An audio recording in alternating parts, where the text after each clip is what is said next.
Durante o seu período na faculdade, quando você estava estudando, você já seguia com um viés de tentar entender essa fusão de fenômenos, tanto físicos quanto espirituais, já na época de estudo da faculdade? Porque você falou que estava no quinto ano, né?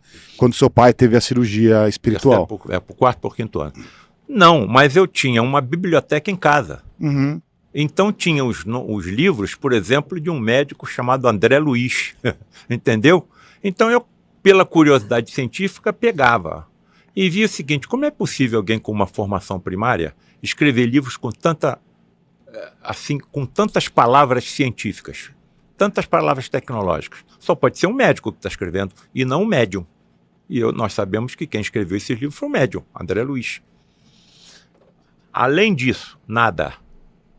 Até o momento que eu fiquei chocado em ingressar em uma dessas reuniões e ver o fenômeno do teletransporte e da materialização de espíritos.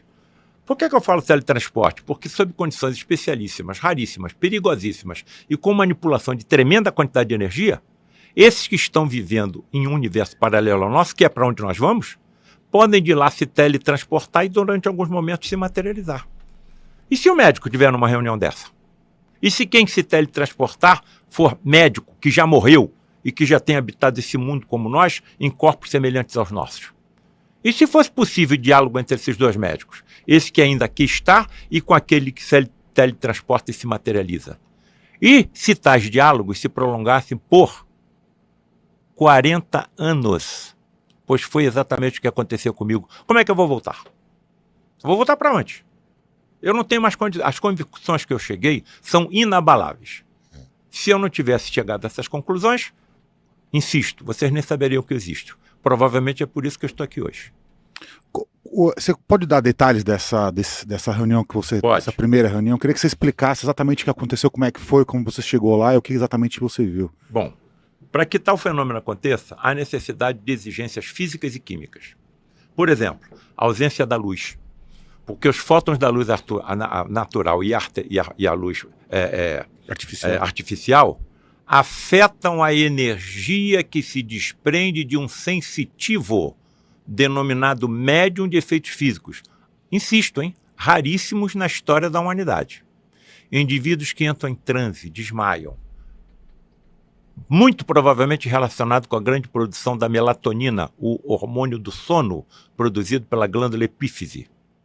E quando estão nesse estado sonambúlico, começam a expelir pelos orifícios naturais do corpo, principalmente boca, nariz e ouvido, uma substância energética presente em todo ser vivo, e que foi batizada por um prêmio Nobel de Medicina, chamado Charles Richet.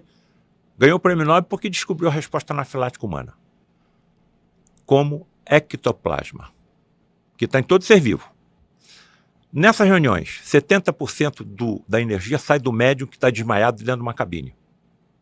Os outros 30% da assembleia que o acompanha e da natureza que rodeia o local onde isso está acontecendo. Dentro das imagens que eu trouxe para vocês, está o Santuário do Lar de Frei Luís, no Rio de Janeiro, incrustado no meio de uma floresta. Incrustado no meio de uma floresta. Bem, o meu pai como médium vidente, via biólogos técnicos recolhendo, pela evidência dele, energia das flores, das raízes, dos troncos, dos animais e carreando para dentro da reunião. Agora, nós temos algumas coisas extremamente importantes a serem ditas. Estamos vendo ali o santuário, ali já está passando ali. Aqui é o Lar de Frei Luís, Isso. uma fotografia aérea. Passa o próximo. Olha lá o santuário incrustado no meio de uma floresta. Guru, Alexandre, por que alguém construiria tal estrutura no meio de uma floresta no alto da montanha? Quanto custou isso? Para quê? A não ser que algo extremamente importante ali aconteça. Uhum. Certo? Doutor Paulo César, o senhor está dizendo que essas reuniões acontecem na escuridão? Sim. Então como é que o senhor vê um espírito materializado? Porque quando ele sai da cabine, perante todos os que estão presentes, ele sai emitindo luz pelo seu corpo e pelas suas vestes. Assim como acontece com pirilampo, com vagalume, com peixes abissais, com bactérias oceânicas. Não existe milagre, não existe sobrenatural. Existem leis físicas, químicas e biológicas que a nossa ciência ainda não alcançou. Essa é questão de tempo. Pensamento é energia. Pensamento tem átomo. Agora, a nossa ciência só sabe o que acontece em 4% do universo. Então, por isso, a gente ainda não compreende. Agora, se imagine você numa reunião dessa. Estamos na escuridão. Primeiros fenômenos. Clarões partindo das cabines onde estão 2 médiuns em transe. Sabe que clarões são esses? Radiações ultravioletas que esterilizam a atmosfera da sala. Porque até cirurgias esses médicos teletransportados realizam. E com a esterilização da atmosfera com as radiações ultravioletas, se impede a infecção das cicatrizes, das cirurgias. Daqui a pouco a cortina se abre, você vê um ser de luz sair e cuidar de 1, 2, 3, 4, 5 pacientes, leito por leito. Está aqui também o Santuário de Frei Luiz por dentro fotografado.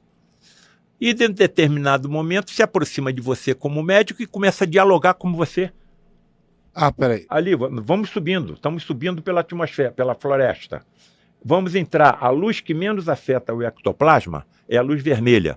Dentro do espectro da luz branca, a menos energética. Uhum. Ingressemos no santuário. Então nós vamos nos acomodar. Olha o tamanho do auditório.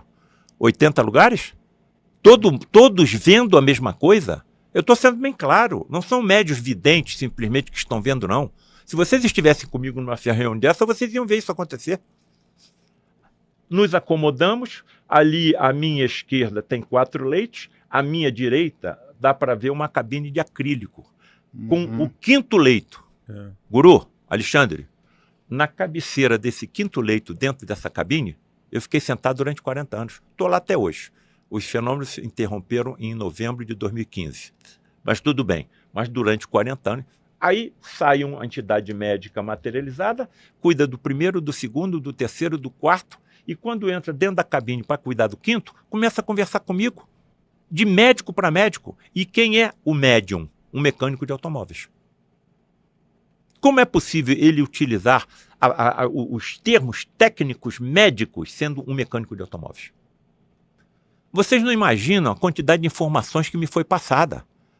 9 livros até agora, já estou escrevendo o 10º. Sabe qual é o nome do 10º? Está bem sentado para não cair? Posso falar? Pode. Justiça e ectoplasmia. Sabe o que eu estou dizendo? Que nos tribunais do futuro, assassinados vão se teletransportar e se materializar e revelar tudo o que aconteceu. Putz, aí é legal. Foi assassinada uma vereadora 3 anos atrás no Rio de Janeiro, 6 anos atrás no Rio de Janeiro. Até hoje não se encontraram essas armas, que foram jogadas na Baía de Guanabara. Nós cansamos de ver, ao longo dessas décadas, os fenômenos aconteceram durante 60 anos. Isso não aconteceu em nenhum lugar do planeta Terra na história da humanidade. Durante esses 60 anos, 40 eu participei. Então, até teletransporte de objetos acontecia, inclusive de armas antigas, como uma garrucha. Isso seria um tesouro para os colecionadores. Então, quer dizer, tribunais no futuro, com a presença de médios de efeitos físicos, doadores da energia ectoplasmática, poderão colaborar no esclarecimento de crimes? Dr. Paulo César, esses médicos sabem como desmaterializar objetos? Sim, inclusive peças cirúrgicas. Será que esse médico está absolutamente seguro do seu pensamento, da sua mente, ou ele é um alucinado? Eu não posso ser um alucinado. Em 2025, eu vou completar 50 anos de cirurgião. Se eu fosse um cirurgião, podia ser um alucinado? Não. Então, o que eu vi, e eu não estava sozinho, outros colegas estavam comigo. Aqui está a maior constatação da imortalidade. Como foi possível Jesus ter tido seu corpo estraçalhado como foi, mais de 250 ferimentos, inclusive uma lança atravessando seu tórax, chegando ao coração? Durante 3 dias, o seu corpo é colocado numa urna ou numa gruta hermeticamente fechada no calor do deserto. E ele reaparece com seu corpo completamente reconstruído? Qual médico que vai acreditar nisso? Estão percebendo por que o afastamento das classes eruditas dos templos? Estamos numa época que precisamos de respostas lógicas e racionais. O que aconteceu comigo? Essas respostas lógicas e racionais foram colocadas no meu caminho. E eu não procurei. Eu tinha efeitos físicos através do meu pai, que também era médium de efeito físico, dentro da minha casa. Algumas vezes saía com meu pai com o carro, ia ver, ou então do lar de Frei Luís, pai, eu preciso dar uma passada no hospital, não dá para te levar em casa. Me espera no estacionamento, depois eu te levo em casa. Guru, Alexandre, o carro ficava empesteado com cheiro de éter e cânfora. A ponto de eu ter que parar, abrir a porta. Pai, o que está acontecendo? Não estou conseguindo respirar? Os médicos que estão te acompanhando estão te dando uma prova incontestável que você não está sozinho. Se eu não estou sozinho, nenhum médico está sozinho na Terra, nem os que em nisso não acreditam, mas honram a sua profissão. Porque eu só sei tratar do casulo, a vida está na borboleta. Quem é que está tratando a borboleta? Não sou eu. Então são médicos que me acompanham. Não os vejo, não os escuto, claro. Seus corpos são constituídos pelos mesmos elementos que os meus, porém em atos em vibração mais elevada. Por isso eu não os vejo, não escuto, mas eles me intuem e cuidam da parte mais importante. Então, vou ficar com isso guardado para mim ou tenho que colocar em público? Então, dos 9 livros, o primeiro chama-se A Face Oculta na Medicina. E aí acontece coisas na sua vida que você não prevê. Mais de 500 mil cópias vendidas. Todos os direitos autorais doados por lar de Frei Luís. Traduzido para o inglês, para o espanhol, para o francês e para o alemão.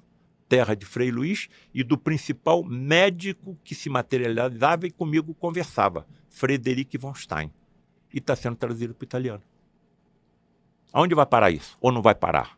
Será que nós estamos vendo vislumbres lá no horizonte da salvação da humanidade? Com a comprovação científica de que o que as religiões pregam é verdade? Aí eu vou matar quem? Se não existe morte. Estão entendendo? Eu estou percebendo a importância de encontros iguais a esse que nós estamos aqui agora.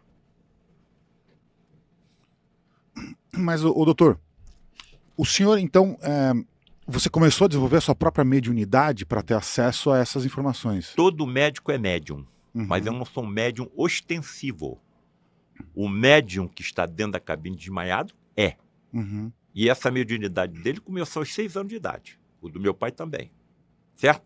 Então, o médico é médium sem perceber. Intuições vêm que nós não sabemos de onde. Mas eu não tenho uma mediunidade ostensiva.